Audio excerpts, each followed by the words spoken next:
bir neçə amilin ciddi rolu var. Birinci, ailələrin rolu.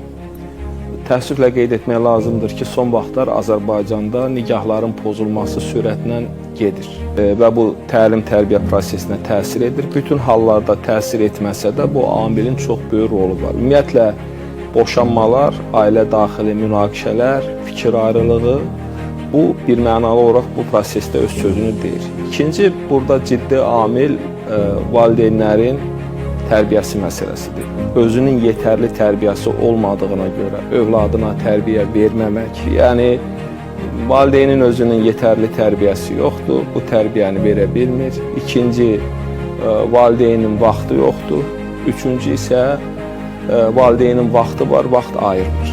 Yəni birinci növbədə ailələrdə bu proses getməkdədir. Və burada da məsələnin digər tərəfi də odur ki, biz adətən bəzən bir-birimizi ittiham edirik. Burada məktəblə ailələr arasında sıx kommunikasiya olmalıdır, sıx işbirliyi olmalıdır. Və bizim daha böyük problemimiz odur ki, biz ailələrimizdə də, təhsilimizdə də təhsili biliyi prioritetləşdirdik. Yəni bugün hər bir ailə üçün məktəbdə də əsas amalımız, məqsədimiz uşaq ali məktəbə girsin, mütləq ali təhsil alsın, amma tərbiyə məsələsi xeyli arxaya keçibdir. Yəni, davamlı olaraq təzyiq ki, sən mütləq ali məktəbə girməlisən, girməsən evə gəlmə, girməsən mən səni övladlıqdan çıxardacam, bax falan kəsin övladına və s. Və bu dediyimiz amillər ki, uşağa vaxt ayırmamaq, önəm verməmək, yəni bunlar reallıqdır. Böyüklər də, kiçiklər də biz hamımız olmuşuq telefonların əsiri.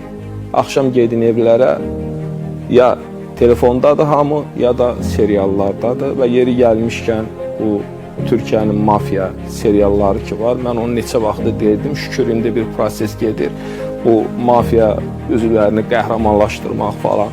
Bunlar da bu prosesə öz ciddi təsirini göstərməkdədir və sosial medianın, süni intellektin də təsiri bu prosesə ciddi bir formada öz təsirini göstərməkdədir. Yəni, uşaqların çoxu qayğıdan məhrumdur. Uşaq valideyndən enerji almalıdır, sevgi almalıdır, məhəbbət almalıdır. Yəni, uşağa biz 2 yaşından telefonu veririksə, bizim cizgi filmlərinin hamısı da kriminal artıq bir formaya gəlib çatıbsa və cəmiyyətdə də müəyyən proseslər gedirsə, yəni bax bu amillər, küçə, mühit, yəni biz çıxış yolu nədir? Məsələn, mən həmişə düşünürdüm ki, ən birinci bizim təhsildə, ailədə, yəni məktəbdə, ailədə təhsildir. İndiki bu çağırışlar, təhdidlər, bunlar çox ciddi təhdidlərdir. Yəni bunu heç kim fikirləşməsin ki, 1-2 hadisə ilə bitəcək. Yəni bu artacaq, gedəcək. Hə, bunun qarşısını almaq üçün biz hansı addımları atmalıyıq? Yəni gənclərə daha, uşaqlara daha çox vaxt ayırmaq lazımdır.